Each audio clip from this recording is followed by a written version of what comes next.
Hello students, welcome back to my Takshashila tutorial class. मैं आप लोगों को प्रॉमिस किया था ना कि नेक्स्ट टाइम जब मैं आऊँगा एक नया वीडियो लेकर के आऊँगा और आप लोगों को काफ़ी मददगार भी साबित होगा। पता है ये वीडियो तो बाद में होगा। चलो एक बात बताता हूँ। जब हम लोग बच्चे थे, मैं तो गाँव का लड़का हूँ, जब हम बच्चे थे तो जब इमली का सीजन में इमली का पेड़ में चढ़ जाते थे, भर पेट इमली खाते थे। फिर जब टमाटर का सीजन होता था सर्दियों में, टमाटर खा लेते थे। जब नींबू का सीजन हो जाता था, नींबू खा लेते थे। यानी कि ये जो खट्टा जो चीज़ है ना, ये बचपन से हमको सबको लुभाता है। आज की डेट में भी देखो ना, अब कई सारे सब्जियां, कई सारे चटपटा जितने भी चीज़ें हैं, चाहे वो फास्ट फूड हो, चाहे वो चाउमीन हो, चाहे वो घर में भी कोई सब्ज़ी बनता हो, तो आपको ना खट्टा चाहिए। कभी सोचा ये खट्टा होता क्या है? तो कोई चीज़ मीठा भी होता है, कोई चीज़ खारा भी होता है, कड़वा होता है। लेकिन ये जो खट्टा जो है हम सबको जो ललचाता है, ये टेक्निकली यानी कि केमिकली होता क्या है? जो खट्टा होता है ये जानते हो क्या होता है? ये होता है एसिड। जितने भी एसिड होते हैं वो सारे हमको खट्टा लगते हैं। समझ में? खट्टा बोलते हैं मुंह में पानी आता है ना। अब ये जो एसिड होते हैं ये बेसिकली जो खट्टा, जैसे मैंने बताया आपको, क्या इमली बताया, टमाटर बताया, आम है, नींबू है, ये सारे जो होते हैं ये सारे नेचुरल प्रोडक्ट है कि नहीं? तो ये एसिड जो है हमको नेचुरली भरपूर मात्रा में मिलता है। जैसे आपको पता है इमली को क्या कहते हैं? टमारिंड। टमारिंड में क्या होता है? टार्टरिक एसिड होता है। समझ में आया? इसको क्या कहते हैं? Tartaric acid. और अगर हम बात करेंगे कि टमाटो में क्या होता है, टमाटो भी तो खट्टा लगता है। टमाटो में होता है ऑक्ज़ैलिक एसिड होता है, ऑक्ज़ैलिक एसिड, राइट। और जितने भी नींबू, यानी कि नींबू हो गया और ऑरेंज हो गया, जितने भी नींबू टाइप का जो फ्रूट्स होते हैं, यानी कि साइट्रस फ्रूट, इसको हम क्या बोलते हैं? Citrus fruit. तो साइट्रस जितने भी फ्रूट होते हैं उसमें क्या होता है? साइट्रिक एसिड होता है, ठीक। और आपको पता होगा घरों में विनेगर का इस्तेमाल होता है अचार वगैरह बनाने के लिए, चाउमीन वगैरह बनाने के लिए भी लोगों ने काफ़ी विनेगर का इस्तेमाल करते हैं। तो विनेगर में क्या होता है? एसिटिक एसिड होता है। विनेगर में एसिटिक एसिड होता है। ये जो है 5 to 10% होता है एसिटिक, 5 to 10% एसिटिक होता है विनेगर में, ठीक।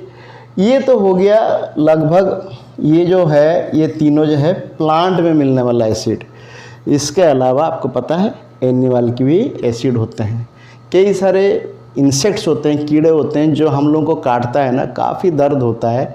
जैसे कि रेड आंट, लाल चिट्टी, लाल चींटी जो होता है इसके अंदर होता है फॉर्मिक एसिड। समझ में आया? इसके अंदर फॉर्मिक एसिड होता है। यानी कि यहाँ से आपको ये पता चल गया कि जो एसिड जो है हमारा नेचर में भरपूर मात्रा में अवेलेबल है। तो एसिड बेसिकली हम दो तरह का क्लास में हम डिवाइड कर सकते हैं। कुछ एसिड होते हैं नेचुरल एसिड, जो हमको नेचुरली एनिमल, प्लांट्स, इंसेक्ट्स ये सब से मिलता है। और आपको पता है हमारा पेट में भी ना बहुत ज़बरदस्त एसिड है।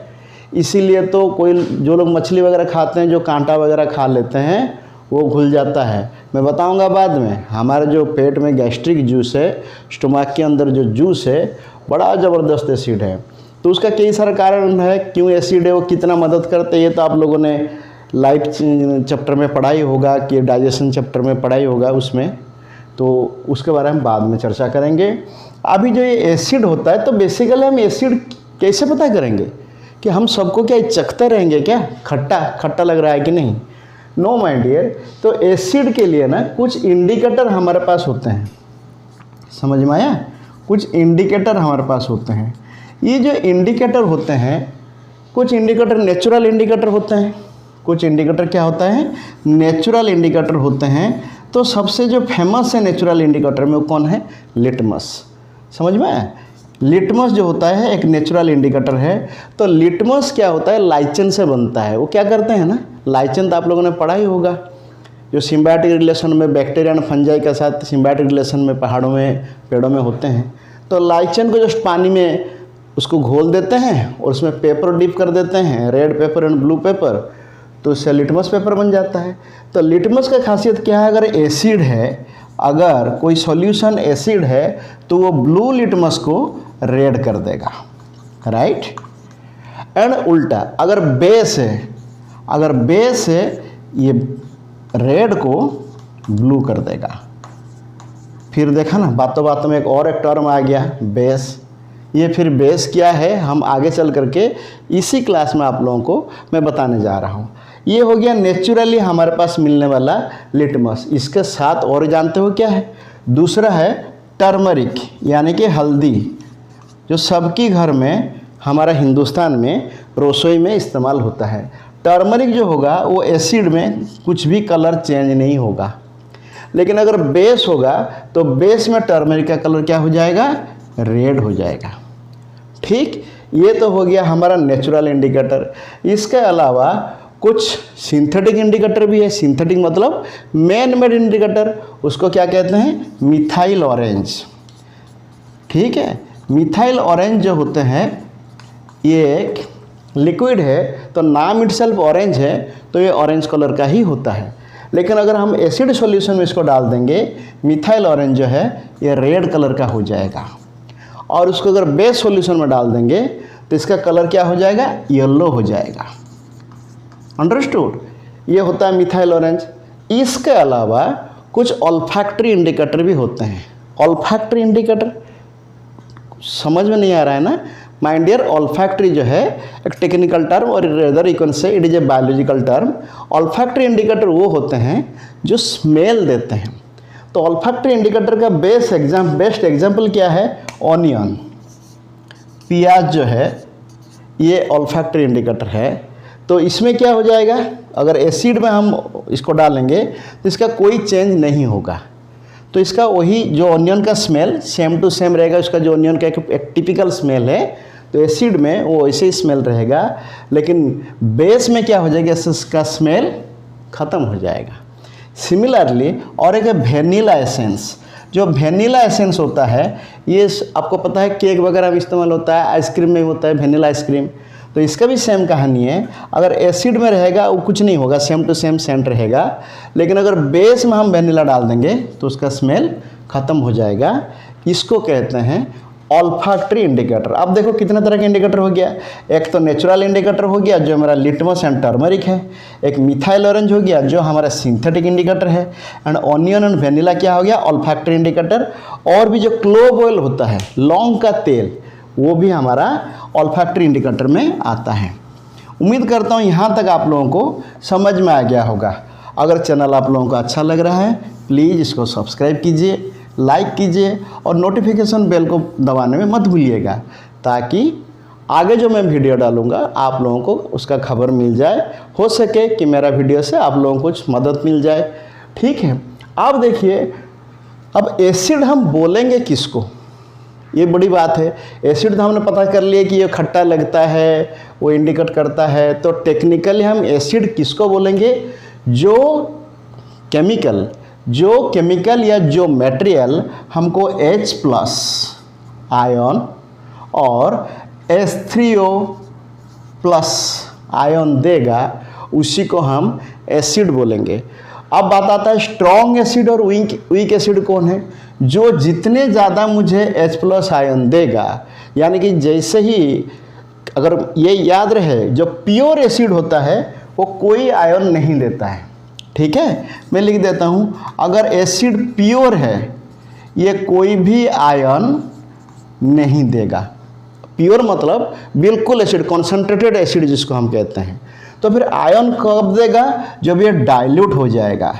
डाइल्यूट कब होगा पता है, डाइल्यूट एसिड कैसे बनता है।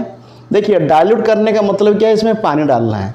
माइंड डियर, ये ध्यान रहे, डाइल्यूशन की मतलब ये है एसिड में पानी डालना नहीं है, पानी में एसिड डालना है। क्योंकि अगर एसिड में पानी डाला जाएगा वो तुरंत इतना गर्म हो जाएगा कि इट में एक्सप्लोड, विस्फोट हो सकता है। तो इट इज़ काफ़ी डेंजरस है, इसे नहीं करना है। तो अगर डाइल्यूशन करना है एसिड को, क्या किया जाएगा कि एक कंटेनर में वाटर लिया जाएगा वाटर लेकर के बूंद बूंद बूंद बूंद उसमें एसिड डाला जाएगा और कंटिन्यूअस स्टीयरिंग करते रहना है ताकि इसमें जो हीट जनरेट होगा वो डिसिपेट हो जाए एंड ये एसिड जो होगा डाइल्यूट हो जाएगा। एसिड जब डाइल्यूट होता है, जैसे मान लो फॉर एग्जांपल आपको बताता हूँ, जैसे HCl है, HCl हाइड्रोक्लोरिक एसिड, ये जैसे ही हम इसको पानी में डाल देंगे ये क्या हो जाएगा, H+ एंड Cl- आयन दे देगा। समझ में आया? जैसे ये H+ आयन दे देगा तो हमारा हाइड्रोजन आयन मिल गया, तो ये एसिड हो गया और ये तुरंत H+ आयन दे देता है। सिमिलरली इससे भी स्ट्रॉन्ग एसिड है, वो है H2SO4, इसको कहते हैं सल्फ्यूरिक एसिड। ये जब पानी में जाता है ना, इससे दुगना हाइड्रोजन आयन देता है, यानी कि 2H+ प्लस SO4-। अब देखो HCl से दुगना हाइड्रोजन आयन देता है तो थियोरेटिकली ये दुगना पावरफुल होना चाहिए, लेकिन ये जानते हैं HCl से काफ़ी ज़्यादा, H2SO4 जो है HCl से बहुत ज़्यादा पावरफुल है। समझ में आया? तो ये दोनों H+ आयन दे रहे हैं, ये तुरंत पानी में घुलते ही तुरंत H+ आयन दे देते हैं। ये हो गया मेरा क्या, इन दोनों को मैं क्या बोलूँगा, स्ट्रॉन्ग एसिड। तो जो जितना जल्दी और जितने ज़्यादा H+ आयन दे देगा उसका हम स्ट्रॉन्ग एसिड बोलेंगे। आप बोलेंगे वीक एसिड कौन सा है? वीक एसिड का एग्जाम्पल है एसिटिक एसिड। समझ पाया? एसिटिक एसिड जो है आप कार्बन चैप्टर में पढ़ोगे। एसिटिक एसिड जो होता है CH3COH, ये हम कार्बन चैप्टर में जो पढ़ेंगे तब आपको पता चलेगा। समझ में, यहाँ तक समझ में आ गया होगा। तो H+ आयन जो देता है वही एसिड है। अब बात आता है ये एसिड जो है क्या सेंसेशन देता है। माइंड डियर, ये एसिड जो होता है ना, अगर हमारा शरीर में आ जाएगा जलन की सेंसेशन देता है, और अगर एसिड स्ट्रॉन्ग हो तो हमारा स्किन में ज़बरदस्त रिएक्शन भी करता है, डैमेज कर देता है, जिसको कहते हैं ना साधारण लैंग्वेज में जला देता है। क्योंकि एसिड में जो H+ आयन होता है वो इतना ताकतवर होता है कि वो दूसरे आयन को न्यूट्रलाइज कर देता है, या तो न्यूट्रलाइज कैसे करेगा, यानी कि दूसरे आयन से वो इलेक्ट्रॉन खींच लेता है। या बड़े होकर के और भी क्लास में पढ़ोगे एसिड क्यों डेंजरस है, क्योंकि जो H+ आयन है ये चाहेगा हमेशा न्यूट्रलाइज होने के लिए, इसको चाहिए एक इलेक्ट्रॉन। तो वो क्या करेगा, जिसका ऊपर गिरेगा ना उधर से इलेक्ट्रॉन जैसे ही खींचेगा उसको डिस्टर्ब कर देगा, यानी ख़राब कर देगा। तो उसका जो असली स्ट्रक्चर होगा वो जैसे डिस्टर्ब हो जाए, जैसे हमारा स्किन में गिरा, हमारा स्किन से इलेक्ट्रॉन ले लेगा। तो हमारा स्किन किससे बना है, एटम्स मॉलिक्यूल से तो बना है, तो हमारा स्किन को ख़राब कर देगा। तो कई बार जलन की भी सेंसेशन देता है माय डियर। समझ में आया? अब जो एसिड जो है ये मेटल के साथ कैसे रिएक्ट करता है, एसिड प्लस मेटल। समझ में आया? अब देखो, अगर पीरियोडिक टेबल में देखोगे हाइड्रोजन और मेटल जो है ना ये एक ही ग्रुप में है, क्योंकि हाइड्रोजन जो है वो भी प्लस आयन देता है, हाइड्रोजन जो है प्लस आयन देता है, और मेटल भी जितने हैं ना ये सारे प्लस आयन ही देते हैं। ये इलेक्ट्रॉन देने में भरोसा रखते हैं, इलेक्ट्रॉन ले नहीं पाते हैं। तो जितने भी मेटल है वो प्लस आयन देते हैं, लेकिन अंतर ये है ये हाइड्रोजन मेटल से ना कमज़ोर पड़ जाता है। बेचारे के पास तो एक ही इलेक्ट्रॉन है, ये पूरा भी दे नहीं पाता है, तो इसीलिए प्लस जो रहता है ये पूरा नहीं दे पाता है। तो ये क्या होता है, मेटल से कमज़ोर पड़ जाता है। इससे क्या होता है, फॉर एग्जांपल मान लो मैंने जिंक के साथ प्लस HCl का रिएक्शन कर दूं मैं। समझ में आया? ये जिंक है मेटल, ये हाइड्रोजन से ज़्यादा पावरफुल है, ये बोलेगा हाइड्रोजन को यहाँ से धक्का मार के निकाल देगा, जिसको हमने डिस्प्लेसमेंट रिएक्शन में देखे थे। तो हमारे पास क्या मिलेगा हमको, ZnCl2 प्लस H2, हाइड्रोजन को ये बाहर फेंक देगा। समझ में आया? अब ये बैलेंस हो गया। समझ में आया? उसी टाइप का अगर हम Zn के साथ अगर सल्फ्यूरिक एसिड का हम रिएक्शन करेंगे तो ये भी वही काम करेगा। ये ZnSO4 प्लस H2 आपको दे देगा। आप पूछोगे ये ZnCl2 और ZnSO4 क्या है, ये सारे सॉल्ट हैं। इसके बारे में इसी चैप्टर हम बाद में देखेंगे। समझ में आया? यहाँ तक तो बात आपको क्लियर हो गया है। अब बात आता है कि बेस क्या है। बेस जो होता है एसिड का ठीक उल्टा। आप बोलोगे एसिड का ठीक उल्टा मतलब क्या है? देखो बेस क्या होता है, ये खारा लगता है, कड़वा लगता है, ठीक। और ये हमेशा क्या करता है, एसिड का उल्टा मतलब OH माइनस आयन देता है, ठीक है। ये हमेशा OH माइनस आयन देता है। For example sodium hydroxide, it is a very strong base, क्योंकि ये जैसे ही पानी में घुलेगा ये Na प्लस OH माइनस दे देगा, ठीक। अब ये देखिए जो बेस है ये अगर रिएक्शन करता है मेटल के साथ, क्या करता है, अगर ये मेटल के साथ रिएक्शन करता है, for example NaOH plus Zn, NaOH plus Zn is equal to Na2ZnO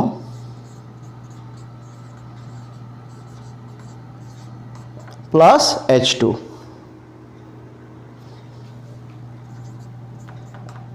अब इसको हम बैलेंस कर देंगे, Na2ZO2 अब देखो बैलेंस हो गया, तो ZnO2 एंड H2, इसको क्या कहते हैं, सोडियम जिंकेट, समझ में आया। तो यानी कि बेस भी अगर रिएक्शन करता है मेटल के साथ तो क्या देता है, हाइड्रोजन आयन देता है। यहाँ तक बात पता चल गया। अब बात आता है अगर एसिड और बेस आपस में रिएक्शन करते हैं तो क्या देते हैं, यानी कि एसिड प्लस बेस अगर आपस में रिएक्शन करेंगे क्या देंगे। देखो भाई, एसिड जो होता है ये आपको क्या देता है, H प्लस आयन देता है, और बेस जो है क्या देता है आपको, OH माइनस आयन देता है। यानी कि ये दोनों तो एक दूसरे का दुश्मन है, यानी कि एक दूसरे बिल्कुल, इसको चाहिए इलेक्ट्रॉन और इसको चाहिए प्रोटॉन, तो ये दोनों मिलकर के हमेशा आपको क्या दे देगा, H2O। लेकिन इसका जो काउंटर पार्ट रहा, एसिड का एक काउंटर पार्ट रहा ना, हाइड्रोजन आयन का एक काउंटर पार्ट रहेगा हमेशा, एक नॉन मेटल पार्ट रहेगा, और बेस का हमेशा जो काउंटर पार्ट है वो मेटल पार्ट होता है। एग्जाम्पल HCl, देखिए हाइड्रोजन भी नॉन मेटल है, क्लोरीन भी नॉन मेटल है, लेकिन बेस में क्या हो जाएगा, NaOH। ये देखिए ये हमेशा मेटल पार्ट रहता है, बेस का जो OH का, बेस में OH का जो काउंटर पार्ट होता है हमेशा मेटल होता है। तो अब ये दोनों मिलकर के क्या हो जाएंगे, प्लस NaCl, ये खाने वाला नमक है, सॉल्ट है। इसी टाइप का अगर हमने दूसरा भी ले लेते हैं, फॉर एग्जाम्पल जैसे कैल्शियम हाइड्रोक्साइड है, ठीक, जैसे कैल्शियम हाइड्रोक्साइड स्लैक लाइम होता है कैल्शियम हाइड्रोक्साइड, और इसके साथ अगर मैं HCl का रिएक्शन कर दूं हाइड्रोक्लोरिक एसिड का, तो ये क्या बन जाएगा, CaCl2 calcium chloride plus H2O। समझ में आया, ये देखिए बैलेंस हो गया, CaCl2 प्लस H2O।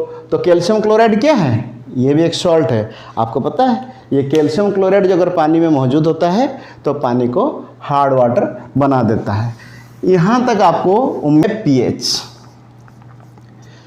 अब ये pH होता क्या है, pH का जो नाम है एक्चुअली ये पोटेंस कहते हैं, पोटेंस। ये पोटेंस जो है ये एक जर्मन वर्ड है, ठीक है, पोटेंस जो है जर्मन वर्ड है। तो H मतलब क्या है, हाइड्रोजन, यानी कि ये कहता है कि pH का फुल फॉर्म एक्चुअली ये है कि पोटेंस ऑफ हाइड्रोजन, किसी भी सॉल्यूशन में हाइड्रोजन का कितना है, पोटेंस मतलब कितना अमाउंट है, कितना ताकत है। वैसे इसका डेफिनेशन अगर बोलोगे pH का, this is known as the negative logarithm of hydrogen ion concentration. ये आपको 11th में पढ़ने को मिलेगा। अब इसका जो है एक क्या है कि इसका एक स्केल है, इसका स्केल जो है लेफ्ट साइड में 0 से लेकर के राइट साइड में 14 तक है, और बीच में क्या है इसका 17 है। आपको ने तो पढ़ा ही होगा कि 0 और 14 डिवाइडेड बाई 2 तो 7 होगा। ये जो 7 होता है ना, ये नाइदर बेस नॉर एसिड होता है, ये क्या होता है, न्यूट्रल होता है। और जितना मैं इस तरफ जाऊं वो क्या हो जाएगा, बेस हो जाएगा, और जितना मैं इस तरफ जाऊं वो क्या हो जाएगा, एसिड हो जाएगा।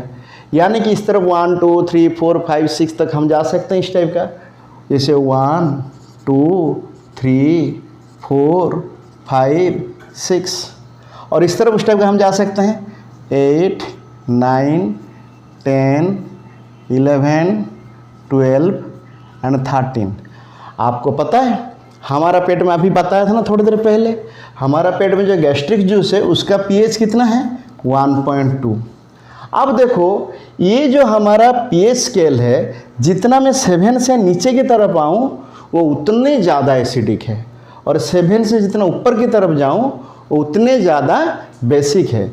तो सोडियम हाइड्रोक्साइड का जो पीएच वैल्यू है वो मेरा 14 है, सबसे स्ट्रॉन्ग बेस है। और आपको पता है हमारा ब्लड का पीएच कितना है, हमारा शरीर में जो पीएच है 7.0 से लेकर के 7.8 तक है। और आपको पता है जो दूध का पीएच होता है ना वो इसी का बीच में होता है, 7.4 होता है। मिल्क जो होता है इसका पीएच 7.4 होता है। और ये इसीलिए मिल्क में क्या करते हैं, थोड़ा सा बेकिंग पाउडर मिला देते हैं। कई बार क्वेश्चन में आता है कि दूध में बेकिंग पाउडर क्यों मिलाते हैं। अब देखो मिल्क जो 7.4 है, मतलब 7 के बाद है ना, तो ये बेस ही होगा। अगर दूध में जैसे हम नींबू निचोड़ देते हैं तो दूध फट जाता है, यानी कि दूध का दुश्मन कौन है, एसिड। तो कई बार दूध वाला जो दूध देने आता है, अगर वो ज़्यादा देर तक दूध को रख देता है, वो स्लाइटली एसिडिक जो हो जाएगा तो दूध खराब हो जाएगा, दूध फट जाएगा। इसीलिए उसको न्यूट्रलाइज करने के लिए क्या करता है, थोड़ा सा बेकिंग पाउडर डाल देता है, जिसके कारण दूध ज़्यादा देर तक ठीक रहे, खराब ना हो। और आपको पता है हमारा जो दांत खराब हो जाता है कई बार, क्योंकि हमारा जो सलाइवा है अगर वो एसिडिक हो जाएगा, 5.5 हो जाएगा उसका पीएच, तो हमारा दांत हो जाएगा खराब। समझ में आया? हमारा दांत जो किससे बना है, कैल्शियम सल्फेट का बना है, काफ़ी स्ट्रॉन्ग मटेरियल है। हमारा दांत का जो ऊपर का हिस्सा है एनामेल, हमारा शरीर का सबसे स्ट्रॉन्गेस्ट पार्ट कहला जाता है। और अगर 5.5 हो जाता है पीएच हमारा मुंह का, यानी कि सलाइवा का, हमारा टूथ डिके शुरू हो जाता है, दांत खराब हो जाता है। समझ में आ रहा है? यहाँ तक बात आपको क्लियर होना चाहिए। उम्मीद करता हूँ यहाँ तक आपको बात क्लियर है। अब बात आता है जो बेस होता है, कई सारे बेस।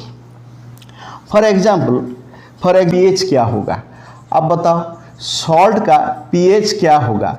देखो भाई सॉल्ट का पीएच जो होता है ना 7 ही होता है। आप बोलोगे क्यों? फॉर एग्जाम्पल एक सॉल्ट का नाम ले लेते हैं जो कॉमन सॉल्ट हम घर में खाते हैं, NaCl। अगर ये पानी में डिजल होगा तो वो Na++Cl- देगा। कहीं पे भी वो हमको H+ या OH- आयन नहीं दे रहा है, इसीलिए सॉल्ट का पीएच हमेशा 7 होता है, ध्यान रहे। समझ में आया? यानी कि सॉल्ट जो है नाइदर एसिड नॉर बेस। और सॉल्ट में हमेशा क्या होता है, जो 2 पार्ट होता है, एक पार्ट हमेशा मेटल, सॉल्ट का 2 पार्ट होता है। उसका क्या होता है, एक पार्ट हमेशा मेटल होता है और दूसरे पार्ट हमेशा नॉन मेटल होता है। कोई भी सॉल्ट आप देख लेना, एक पार्ट हमेशा मेटल होता है और दूसरे पार्ट हमेशा नॉन मेटल होता है। अब आता है कि यूजेस ऑफ एसिड, ठीक, यूजेस ऑफ एसिड। अब एसिड का कहाँ पर इस्तेमाल होता है? माइंड डियर, अभी तो पहले ही शुरुआत में इंट्रोडक्शन में ही बताया था, नेचुरली कई सारे एसिड है जो हमारा शरीर में ही है। नेचुरली अगर वो नहीं रहेगा तो हमारा फूड डाइजेशन होगा ही नहीं, इसको तो नेचर ने दिया है। उसी टाइप का कई सारे फूड हो गया, कई सारे फ्रूट हो गया, तो वो नेचुरली उसमें एसिड अवेलेबल है। कई सारे जैसे इंसेक्ट है, उनका डिफेंस के लिए उनके पास जो हम जिसको पॉइजन कहते हैं वो भी एसिड है। इसके अलावा हम लोग एसिड का डोमेस्टिक यूज भी बहुत करते हैं, घर में इसका काफ़ी इस्तेमाल होता है, खाने पीने में तो इस्तेमाल होता ही होता है। इसके अलावा जैसे टॉयलेट क्लीनर वगैरह होता है उसमें भी एसिड का इस्तेमाल होता है। और कहीं तो इस्तेमाल होता है, इंडस्ट्री में तो एसिड का बहुत इस्तेमाल है। इंडस्ट्री में एसिड का काफ़ी इस्तेमाल होता है। कई सारे चीज़ें जो है बिना एसिड का तो बन ही नहीं सकता है। और एक बात क्या है, और कहाँ इस्तेमाल होता है, लेबोरेटरी में हम लोग जो कई सारे प्रैक्टिकल करने के लिए इसका हम लोग इस्तेमाल करते हैं। समझ में आया? इस सब जगह में एसिड का इस्तेमाल होता है। अब आता है बेस का इस्तेमाल कहाँ पर होता है। बेस देखो, बेकिंग सोडा देखो ऐसे बनता है, baking soda NaCl H2O + CO2 ammonium chloride plus NaHCO3। अब NaHCO3 जो है ये आपका बेकिंग सोडा है, इसको मीठा सोडा भी कहते हैं। और ये बेकिंग सोडा जो है आप लोगों का खाने में, बेकरी में, ब्रेड बनाने में, बिस्किट वगैरह बनाने में इस और बात है ब्लीचिंग पाउडर। ब्लीचिंग पाउडर कैसे बनता है? क्लोरीन के साथ जब ये रिएक्शन करता है ये बन जाता है CaCl2H2O। क्लोरीन के साथ रिएक्शन करता है तब बन जाता है CaOCl2 प्लस H2O। तो CaOCl2 जो है आपका क्या है? ब्लीचिंग पाउडर है। ठीक है। अब ब्लीचिंग पाउडर का यूज कहाँ पर होता है? ब्लीचिंग पाउडर का यूजेस जो होता है, जो पानी को साफ करने के लिए, जो वाटर सप्लाई में इसका इस्तेमाल होता है। ठीक है। और कहाँ पर इसका इस्तेमाल होता है? पेपर इंडस्ट्री में इसका इस्तेमाल होता है। पेपर इंडस्ट्री में इसका इस्तेमाल होता है, जहाँ पर वुड पल्प को साफ किया जाता है ताकि पेपर का क्वालिटी जो लुक है वाइट ज़्यादा दिखा जाए। और कहाँ पे इस्तेमाल होता है? लेदर इंडस्ट्री में भी इसका इस्तेमाल होता है। समझ में आया? अब एक बात आता है कि जो आपका plaster of Paris, plaster of Paris का फॉर्मूला क्या होता है? CaSO4.H2O। प्लास्टर ऑफ पेरिस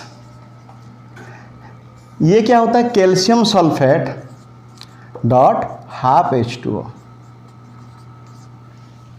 समझ में आया?